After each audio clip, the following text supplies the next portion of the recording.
গুরুদেবের দাস উপস্থিত সমস্ত কৃষ্ণ অনুরাগী গৌর অনুরাগী ভক্তবৃন্দ ও আমার মহামায়া শক্তির স্বরূপিণী ভক্তিমতী মাতৃবর্গে শ্রীযুগল রাঙা চরণতলে রইল এই জ্ঞান শূন্য ভক্তি শূন্য অধমার অনন্ত কোটি দণ্ডবত প্রণতি নিবেদন।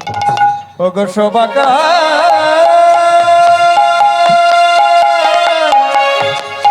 ওগো শোভাকা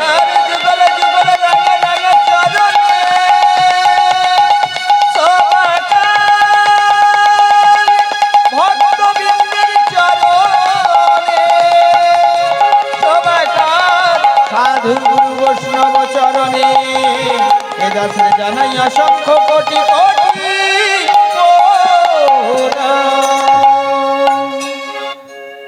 আজ মহতি হরিবাসরে এত ভক্তমণ্ডলী সকলেই আমরা একত্রিত হয়েছি, সমবেত হয়েছি গৌর গোবিন্দ কথা শ্রী রসামৃত আস্বাদনের নিমিত্তে।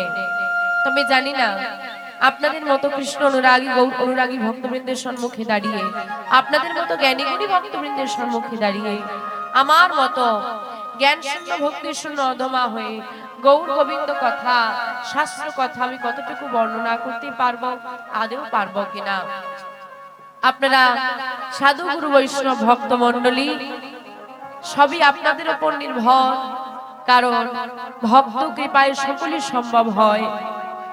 তাই আপনারা যে যেখানে যে অবস্থায় যেমন ভাবে বসে রয়েছেন, দাঁড়িয়ে রয়েছেন, সেখান থেকে আপনাদের চরণ ধুলার যৎকিঞ্চিৎ অংশ আমার মস্তকে দান করুন। সবাই মিলে আমায় কৃপা করুন, আশীর্বাদ করুন, যেন আপনাদের সবাকার চরণ ধুলি মাথায় নিয়ে আপনাদের কৃপায় শক্তিশালী হয়ে এই মহতি হরিবাসরে দাঁড়িয়ে আমি কিছু গৌর কথা কৃষ্ণ কথা বলতে পারি। জানি না কতটুকু বলতে পারবো, তার মধ্যে থাকবে অসংখ্য ভুল ত্রুটি। তাই লীলা পরিবেশনার্থে আমি যদি কোনো ভুল ত্রুটি করে থাকি, বাবাদের চরণে অপরাধ করে থাকি, মায়েদের মনে ব্যথা দিয়ে থাকি, আমায় নিজ নিজ সন্তান সহ মনে করে ক্ষমা করে দেবেন। এটাই গৌরী সীতানাথ মহানন্দে হরি হরি হরি হরি হরি। বর্তমান কলিযুগের জীব বাবা আমরা, সত্য ত্রেতা দাপর কলি চার যুগ, চার যুগের মধ্যে আমরা হলাম কলিযুগের মানুষ। চার যুগে চারটি সাধনার কথা উল্লেখ করেছেন শাস্ত্রে। যেমন বাবা আজকে আপনারা কীর্তন শুনতে এসেছেন, গৌর গোবিন্দ কথা শুনতে এসেছেন, অনেকেই বলবে হ্যাঁ রে কীর্তন শুনে কি হবে, ও মা কীর্তন শুনে কি পাবে। এই যে এত ঠান্ডার মধ্যে বসে হরি হরি কথা শুনবে, আমার বকবকানি শুনবে, শুনে কি হবে। বলছে সত্য যুগে ধ্যান তেতায় যাগযজ্ঞ দাপুরি পূজা পরিচর্যা, কলি যুগে হরি নামৈব কেবলম, হরি নামৈব নামৈব কেবল। চার যুগের চারটে সাধনা। সত্য যুগের মানুষ ধ্যান করত, এটাই তাদের সাধনা ছিল। ত্রেতা যুগের মানুষ যাগযজ্ঞ করত, এটাই তাদের সাধনা ছিল। দাপর যুগের মানুষ পূজা অর্চনা করত। যুগে যুগে যত মানব জন্ম নিয়েছে প্রত্যেককেই সাধনা করতে হয়েছে। আপনি যদি বলেন আমি হরিনাম করব কেন, তো জেনে রাখুন কলিযুগের সাধনা হচ্ছে হরিনাম। তাই প্রত্যেকটা মানুষকে এই নামের শরণাপন্ন নিতে হবে। যখন আমরা এই পৃথিবীতে এসেছিলাম, এই মানব দেহ লাভ করার আগে এই পৃথিবীতে এসেছি বহুবার, কবার 84 লক্ষ জনি করিয়া ভ্রমণ, পেয়েছ স্বাধীন মানব জনম, হেলায় হারিও না। 84 লক্ষ বার এই পৃথিবীটাকে আমরা ভ্রমণ করেছি। স্থাবর অস্থাবর কীট পতঙ্গ আদি যা আমি আমার চারিপাশে দেখতে পাই, সব জনমই আমি পেয়েছি। অনেক কাকুতি মিনতি নিবেদন করে এমন সুন্দর মানব দেহ পেলাম। কেন পেলাম? আমা এই যে মানব দেহ লাভ করেছো কেন? আজকে মহতি হরিবাসরে মায়েরা কেন এসেছো? এই হরিবাসরে কেন এসেছো? কীর্তন শুনতে। এই পৃথিবীতে কেন এসেছো?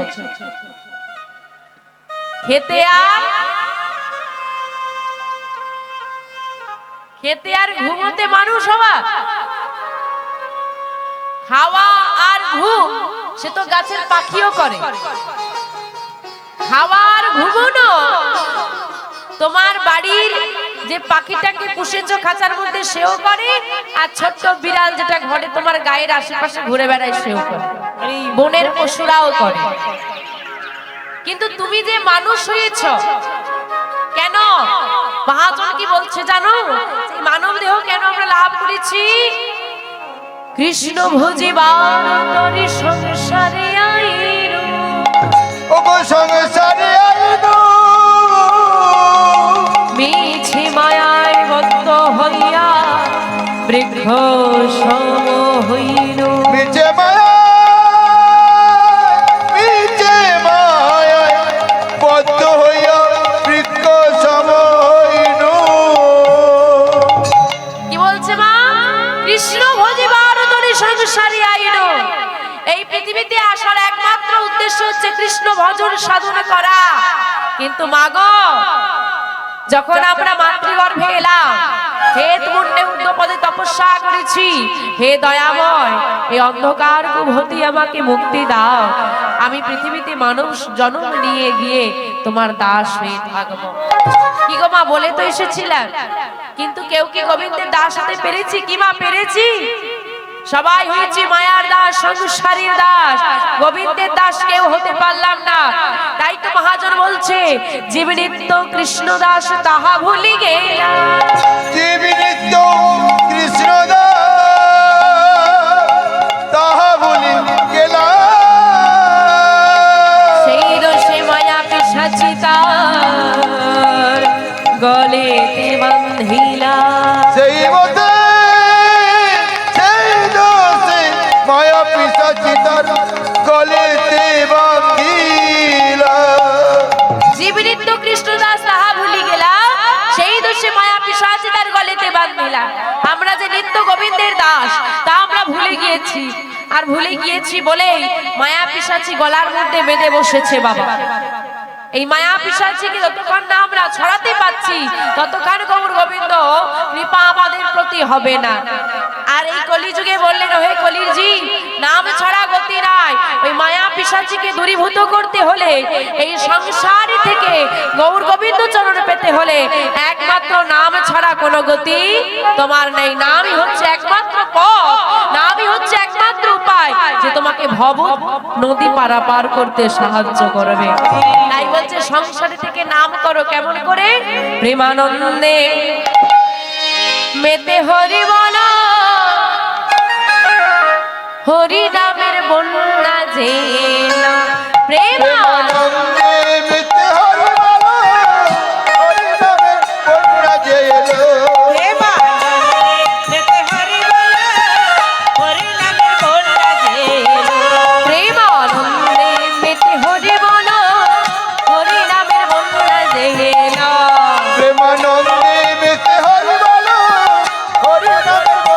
জেলা। বন্যারে যাই বলে হারি, ও তার তরঙ্গ ভারী। যাই বলি হারি, ও তার তরঙ্গ ভারী। আমার প্রেমের তরঙ্গে খেলছে সাঁতার গোলক বিহারী। ওই না প্রেম তরঙ্গে খেলছে সাঁতার গোলক বিহারী। আমার প্রেমের তরঙ্গে দিচ্ছে সাঁতার গোলক বিহারী। প্রেম তরঙ্গে দিচ্ছে সাঁতার গোলক বিহারী। মামা বলছে কি, দেখো কত সুন্দর কথা বলছে, প্রেমানন্দে মেতে হরি বলো, হরি নামের বন্যা যে। আজকে খালি হরি নামের বন্যা হচ্ছে, দেখুন সব মানুষ একত্রিত আমরা হয়ে গেছি। বলছে বন্যার যাই বলি হারি, ও তার তরঙ্গ ভারী। আমার তরঙ্গ মানে কি? ঢেউ। বলছে বন্যার যে ঢেউটা, ঢেউটা এত ভারী যে সবাইকে ভাসিয়ে নিয়ে যাচ্ছে। আবার সেই ঢেউয়ে প্রেম তরঙ্গে খেলছে সাঁতার।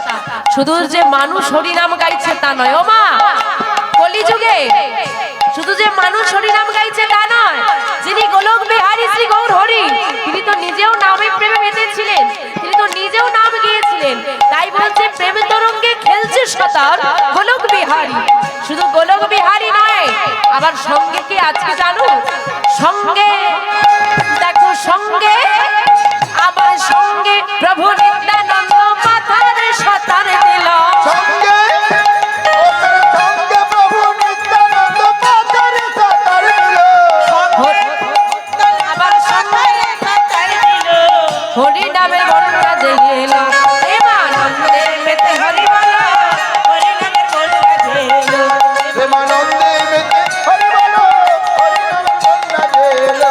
এমন বন্যা দেখি নাই মানুষ শুকনাতে তলা, বন্যা দেখি না,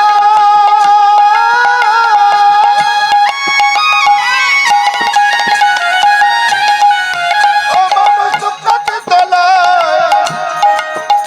এমন বন্যা দেখি নাই মানুষ শুকনাতে তলা, এমন বন্যা দেখি নাই মানুষ শুকনাতে তলায়। ডুবলো নদের পুরুষ নারী জাতের বিচার না, এত ডুবলো নদী পুরুষ নারী জাতির বিচার নাই। এত ডুবলো নদী পুরুষ নারী জাতির বিচার নাই। ওমা বলছি এমন বন্যা দেখি নাই। মায়েরা বন্যা দেখেছো? ওমা বন্যা দেখেছো? হ্যাঁ কি না দেখেছো? যখন বন্যা হয় কত মানুষ তলিয়ে যায়, কত ঘর বাড়ি পড়ে যায়, কত জিনিসপত্র চলে যায়, তাই না? কত ক্ষতি হয়। আচ্ছা মা, বন্যা হলে তো জলে মানুষ তলিয়ে যায়, এমন বন্যা দেখেছো যেখানে জল নেই কিন্তু মানুষ তলিয়ে যাচ্ছে? দেখেছো? শুকনা বন্যা দেখেছো? দেখোনি? এই তো আজকে এখানে হচ্ছে।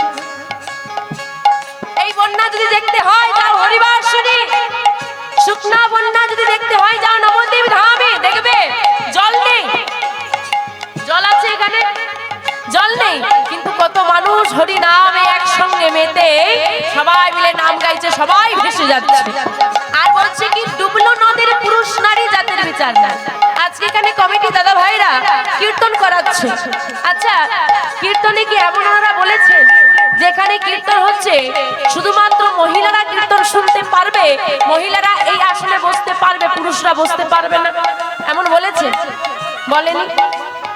বা কোনো মন্দিরে, গোবিন্দের মন্দিরে কোথাও লেখা থাকে যে নারীরা প্রবেশ করবে, পুরুষরা প্রবেশ করবে না, বা পুরুষ প্রবেশ করবে, নারী প্রবেশ করতে পারবে না? বা এখানে কি বলা হয়েছে শুধু বাবারা বসবে, মায়েরা বসতে পারবে না? বলেছে?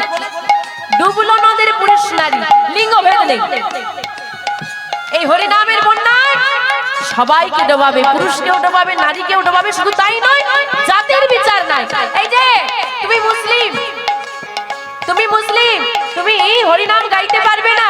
এই যে তুমি খ্রিস্টান, তুমি গোবিন্দকে ডাকতে পারবে না। এই তোমরা, আমরা হিন্দু, আমরাই শুধু নাম গাইবো, আমরা সনাতন ধর্মের মানুষ, আমরা নাম গাইবো। তুমি ইসলাম ধর্মের মানুষ, তুমি খ্রিস্টান ধর্মের মানুষ, তোমরা এখানে যোগ দিতে পারবে না, এমন কিন্তু কোনো নিয়ম নেই। এমন নিয়ম যদি থাকতো আমার গৌর হরি চাঁদ কাজী উদ্ধার করতে পারতো না। তার উদাহরণ কে? ঠাকুর হরিদাস। কি গো মা, মনে আছে হরিদাসের কাহিনী? ঠাকুর হরিদাস কাজীর ছেলে, সেও বুঝি উদ্ধার নিল। দেখো হরিদাস কাজীর ছেলে, সেও বুঝি উদ্ধার হলো। হরিদাস কাজীর ছেলে, সেও বুঝি ডুবে গেল। হরিদাস কাজীর ছেলে, সেও তো ডুবে গেল। হরি নামের বন্যা জেগে এলো, প্রেমানন্দে মেতে হরি বলো, হরি নামের বন্যা জেগে এলো। প্রেমানন্দে মেতে হরি বলো, হরি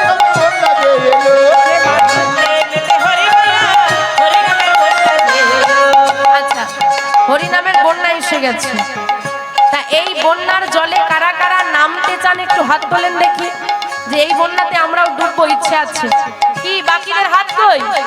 এদিকে হাত, যারা দাঁড়িয়ে আছো হাত কই? বন্যায় ডুববে না দেখি হাতটা তোলো।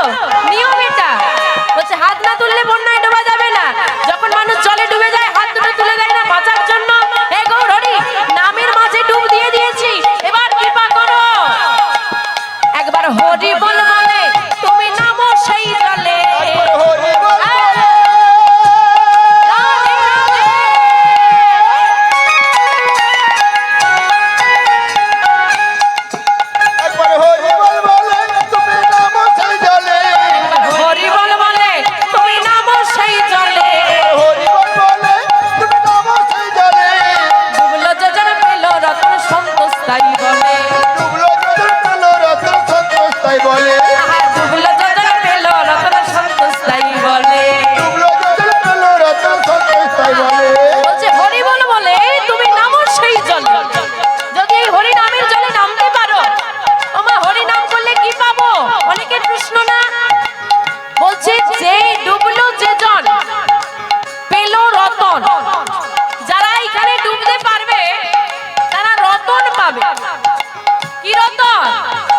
বলছে এই সোনা দোকানে, গ্রহরত্নের দোকানে এমন রতন তুমি পাবে না, কোটি টাকা দিয়ে দাও, হ্যাঁ কোটি টাকা দিয়ে দাও, এই রতন পাবে না।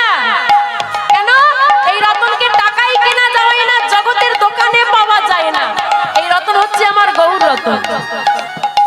এই রতন চাইলে কেউ চুরি করতে পারবে না, চাইলেও কাউকে ভাগ দিতে হবে না। বাবা যদি একটা রতন রেখে যায়, বাবার একটা হীরের আংটি আছে, বাবার একটা হীরের আংটি আছে, দুই ছেলে মারপিট লেগে যাবে, কে নেবে? ভাগ ওটারও ভাগ হবে। কিন্তু এই রতন যদি কেউ লাভ করতে পারে, এর ভাগ কাউকে দিতে হবে না, আর এই রতন চুরি হওয়ারও ভয় নেই। কি রতন? গৌর রতন। কিন্তু মাগো, আপনারা তো নামে ডুব দিলেন, গৌর রতন পেয়েছেন? পাননি তো। কেন? তোমরা যখন ডুব দাও, ডুবে হাবুডুবু খাও, নদীতে স্নান করতে গিয়ে ডুবো ধরে ডুব দিই, যদি ডুবে যায়। কিন্তু ডুবুরি ডুবে রতন তোলে আমরা পারি না। কেন? ওগো ডুবলে হবে, ডোবার মতো, ডোবার মতো ডুবলে ওগো শিউর তো রতন পেল। ডোবার মতো ডুবতে হবে, এমনি ডুবলে হবে না। ডোবার মতো, ডোবার মতো, ডোবার মতো ডুবলে বুঝি শিউ যে রতন পেল। হরি নামের বন্যা যে গেল,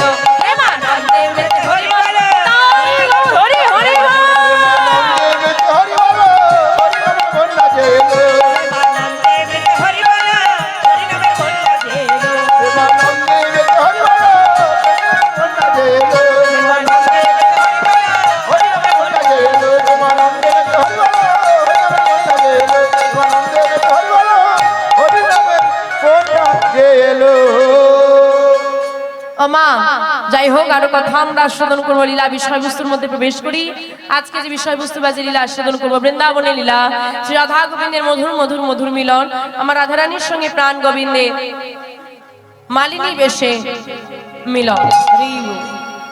বৃন্দাবনের লীলা আস্বাদনার্থে সবাই মিলে যাব। কোথায় যাবে? বৃন্দাবনে যাবে? যেতে পারবে? কারোর তো আওয়াজই শুনতে পাচ্ছি। ও মা, বৃন্দাবনে যেতে পারবে? এই ঠান্ডায় তোমাদের হাতই বেরোচ্ছে না, তোমরা নাকি যাবে বৃন্দাবন? ভাবা যায়? কিন্তু বৃন্দাবনে যেতে হলে তার আগে যেতে হবে নবদ্বীপ ধামে। আমরাও যাব। শ্রীরাম নবদ্বীপ ধামে গিয়ে নবদ্বীপ চন্দ্র গৌর সুন্দরের ভাব দর্শন করি, তারপর যাব বৃন্দাবন। আজকে শ্রীরাম নবদ্বীপ ধাম, আর এই নবদ্বীপ ধামে নবদ্বীপ চন্দ্র গৌর সুন্দর আমার ভক্তগণকে সঙ্গে নিয়ে নাম সংকীর্তনে মেতে আছে। নাম গাইতে গাইতে আমার দয়াময়ের মাঝে এক ভাব এলো। কি ভাব? কেউ বুঝতে পারছে না। ভাব এসেছে কিন্তু কেউ বুঝতে পারছে না। ভাবাবেশে গৌর হরির বেশটা কেমন হয়েছে বর্ণনা করছেন পদকর্তা। কেমন? আরে আরে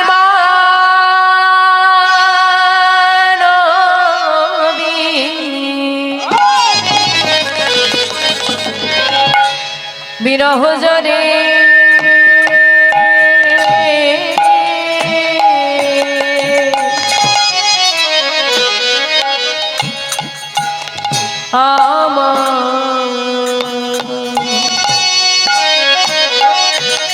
আমাদের কোহ ভেল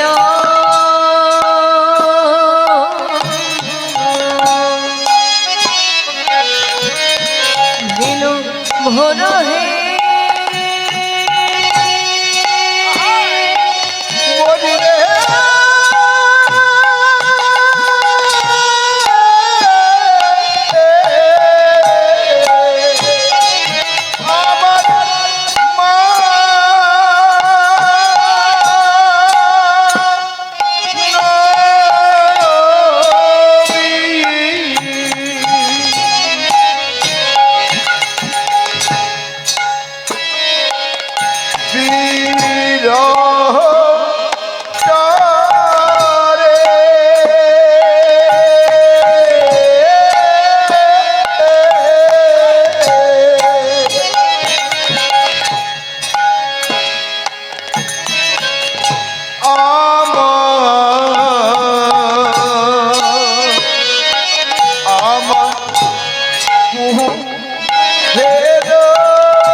তপ তহি লো